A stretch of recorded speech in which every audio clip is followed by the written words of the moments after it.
अस्सलाम वालेकुम व्यूअर्स, उम्मीद है कि आप सब खैरियत से होंगे। तो आज की वीडियो में हम क्रिएट करेंगे अ सनसेट लुक, जो कि मेरी तो बहुत फेवरेट लुक है। तो मैंने सोचा कि आप लोगों के साथ भी शेयर कर दूं। तो विदाउट वेस्टिंग टाइम अब हम चलते हैं ट्यूटोरियल की तरफ। तो यहाँ पर मैंने लेंस अप्लाई कर लिए हैं in the hazel honey shade. उसके बाद अब मैं यहाँ पर पीच कलर करेक्टर लगा रही हूँ। अब डार्क सर्कल्स को हाइड करने के लिए यहाँ पर मैं एक फ्लफी ब्रश ले रही हूँ, उससे ब्लेंड करूँगी। यहाँ पहले तो मैं ब्यूटी ब्लेंडर ही ज़्यादातर यूज़ करती हूँ, बट यहाँ पर मैंने सारे ब्रशेज़ ही यूज़ किए हैं आज की मेकअप ट्यूटोरियल में, आप लोगों को दिखाने के लिए कि ब्रशेज़ किस तरह वर्क करते हैं ऑन मेकअप। और मुझे काफ़ी इम्प्रेसिव वर्क लगा ब्रशेज़ का भी। ब्लेंडर्स अपनी जगह बहुत अच्छे हैं और ब्रशेज़ अपनी जगह बहुत अच्छे हैं। और ब्रशेज़ ज़्यादा अच्छा ब्लेंड करते हैं अगर आपको छोटे एरिया में ब्लेंड करना है। उसके बाद मैं यहाँ पर अपनी आईब्रोज़ फिल कर रही हूँ, छोटे छोटे स्ट्रोक्स के साथ मैं फिल कर लूँगी।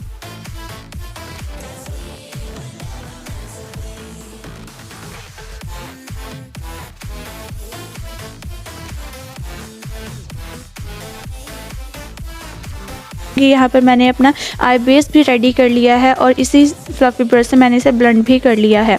अपर वाली लाइन को देखिएगा मैं कैसे ब्लेंड कर रही हूँ बहुत अच्छे से। यहाँ पर छोटे छोटे एरियाज़ पर ना ब्यूटी ब्लेंडर्स इतना अच्छा वर्क नहीं करते, कि उन्हें थोड़ा सा रगड़ना पड़ता है, ड्रैग करना पड़ता है छोटे एरियाज़ पर, बट ब्रशेज़ बहुत अच्छा वर्क करते हैं। ये देखें कितने अच्छे से ऊपर की जो आईब्रो लाइन है वो कितने अच्छे से ब्लेंड कर रहा है। तो मैं बहुत इम्प्रेस हुई हूँ इस ब्रश से, और आइंदा से मैं ब्रश से ही कंसीलर अप्लाई करूँगी। तो यहाँ पर हमारी आई बेस हो गई है बिल्कुल रेडी। डार्क सर्कल्स वाला जो एरिया है, अंडर आई एरिया, मैं अभी छोड़ रही हूँ क्योंकि नीचे फॉल आउट होगा, तो वो साफ़ करके फिर हम अपनी अंडर आई करेक्ट करेंगे। यहाँ पर मैं एक डार्क शेड ले रही हूँ जिसे मैं अपनी क्रीज़ एरिया में सिर्फ लगाऊंगी। ठीक है, क्रीज़ एरिया में लगाऊंगी, ना हमने लिड पर लगाना है और ना ही अपर क्रीज़ एरिया में लगाना है। जस्ट एक सॉलिड सी लाइन ड्रॉ कर लेनी है और वहाँ पर हमने अपना जो कलर है वो प्लेस कर देना है। ना I am taking this orange shade. ठीक है, सनसेट लुक है तो उस वजह से मैं as a transition shade orange use कर रही हूँ ब्राउन के ऊपर। अब हमने ब्राउन के ऊपर इसे ओवरले कर देना है और इसे अच्छे से ज़्यादा करके अप्लाई करना है, ताकि जब हम ब्लेंड करें तो वो और ब्लेंडी सी और सनसेट वाली ही लुक आए। तो यहाँ पर मैंने ऑरेंज कलर भी अप्लाई कर दिया है। ठीक है, इसको आउटर यहाँ पे मैंने टेप भी अप्लाई कर ली थी थोड़ा सा शार्प एज देने के लिए। अब मैं एक छोटे ब्लेंडिंग ब्रश से यहाँ पर जो ऑरेंज और ब्राउन शेड है उसको मिक्सअप कर रही हूँ, ताकि वो ऊपर की तरफ भी ट्रांसफ़र ना हो और नीचे लिड पे भी ना आए।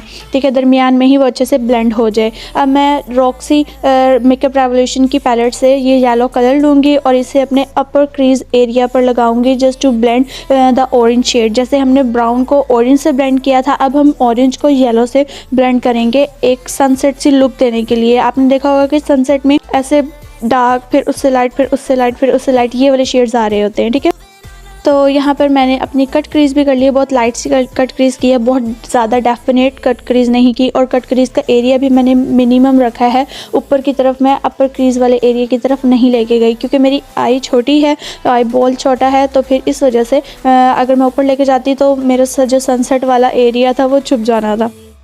ठीक है, और उसके ऊपर अब मैं यहाँ पर एक प्रेस शिमर ग्लिटर अप्लाई करी हूँ। उसके बाद हम इसके ऊपर लूज़ ग्लिटर अप्लाई करेंगे। अब हम यहाँ पर मैं इनर कॉर्नर अपना हाईलाइट कर रही हूँ। यहाँ पर एक और हैक है, आप अपनी स्मॉल फिंगर जो होती है उस पर हाईलाइटर अच्छे से लगाकर, और जब आप इनर कॉर्नर पर अप्लाई करेंगे तो बहुत ही अच्छी ब्लेंडिंग भी आती है। अगर आप स्मॉल ब्रश से लगाते हैं तो कहीं फाइन लाइन आ जाती है, एक प्रोमिनेंट सी लाइन आ जाती है। यहाँ पर हमने ब्रश से लगाया है, बट फिंगर से बहुत अच्छा लगता है। ठीक है, अब मैं यहाँ पर सीलर ले रही हूँ अपनी फिंगर पर अप्लाई करके, और फिर जहाँ पर हमने पहले शिमर लगाया था उसी एरिया में अप्लाई कर देंगे सीलर, और फिर उसके ऊपर लूज़ ग्लिटर अप्लाई करेंगे, थोड़ा सा अपने जो कट क्रीज एरिया है उसको पॉप आउट करने के लिए। ठीक है, बिल्कुल हल्का हल्का सा लगाऊंगी, बिल्कुल मैंने डेफिनेट शेप में जहाँ पे कट क्रीज की है पूरे एरिया में नहीं लगाया, जस्ट मिड में लगाया है लिड के। ठीक है, और इसी से और ब्रश से मैं इसलिए बार बार प्रेस कर रही हूँ ताकि बैठ जाए अपनी जगह ग्लिटर और अच्छे से स्टिक हो जाए, बार बार फॉल आउट ना हो उसका।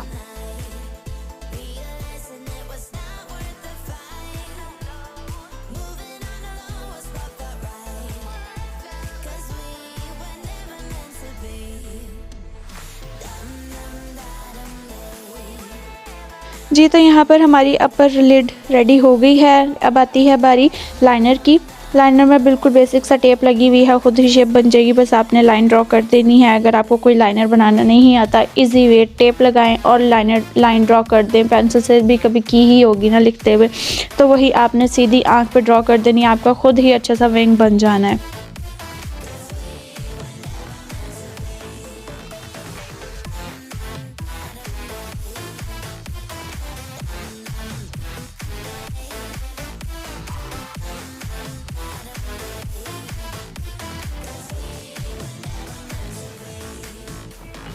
जी, तो यहाँ हमारा लाइनर भी डन हो गया है। यहाँ अब हम टेप को उतार लेते हैं। नीचे देखिए काफ़ी शेड्स का फॉल आउट हुआ है, क्योंकि मैंने इसके ऊपर शेड्स काफ़ी यूज़ किए थे अपने सनसेट को थोड़ा सॉलिड बनाने के लिए।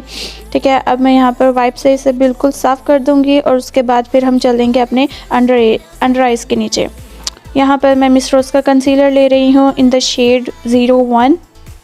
इससे अपनी जो अंडर आइज़ है, पहले हमने कलर करेक्टर कर लिया था अपने अंडर आइज़ को। अब मैं यहाँ पर हाईलाइट कर रही हूँ अपनी अंडर आइज़ को with the Miss Rose concealer. इसको 1 से 2 मिनट के लिए मैं ऐसे स्टे करवाऊँगी, ताकि जो इसकी कवरेज है वो ज़्यादा हो जाए और मुझे फुल कवरेज दे। ठीक है, अब यहाँ पर मैं ब्यूटी ब्लेंडर से इसे ब्लेंड कर रही हूँ। उसके बाद अब हम लोअर लैश लाइन पर जो शेड्स वगैरह अप्लाई करने हैं उसकी तरफ जाएंगे।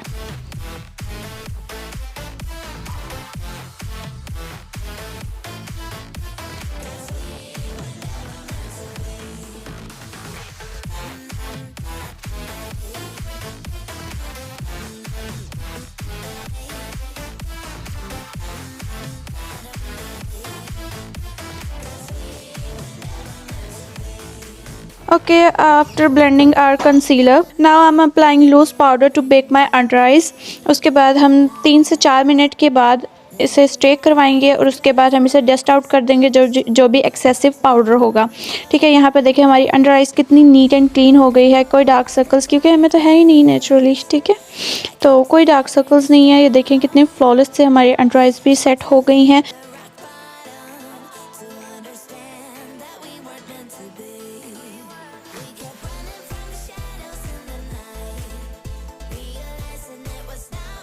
अब मैं यहाँ पर लगा रही हूँ काजल वाटर लाइन पर। अगर आपको काजल लगाना है तो काजल लगा लीजिएगा। जो भी काजल्स जितने भी जौन से शेड में आपको अच्छे लगते हैं आप वही काजल लगा लीजिएगा। अगर कुछ नहीं लगाना तो कुछ नहीं लगाइएगा, बट आई प्रेफर के काजल लगाइएगा, थोड़ी सी डिफरेंट लुक आएगी आपकी आइज़ की।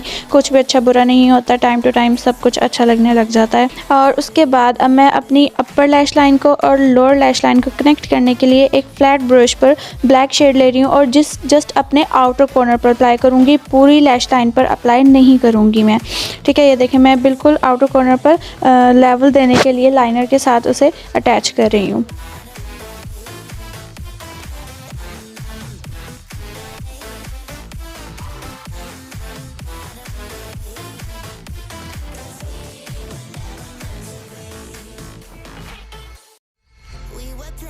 उसके बाद यहाँ पर मैंने एक डार्क चॉकलेट ब्राउन शेड लिया और वो अपनी रेस्ट लोअर लैश लाइन पर अप्लाई करूँगी। ठीक है, थोड़ी सी अपनी आइज़ को डेप्थ देने के लिए, थोड़ा सा बड़ा बनाने के लिए, क्योंकि काजल के साथ वैसे मेरी आइज़ थोड़ी सी और कंजस्टेड सी हो गई हैं।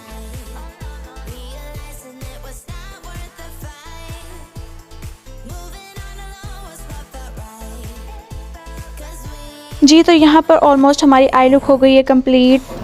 तो यहाँ पर अब हम आते हैं लैशेस के साथ। 1 2 3 गो।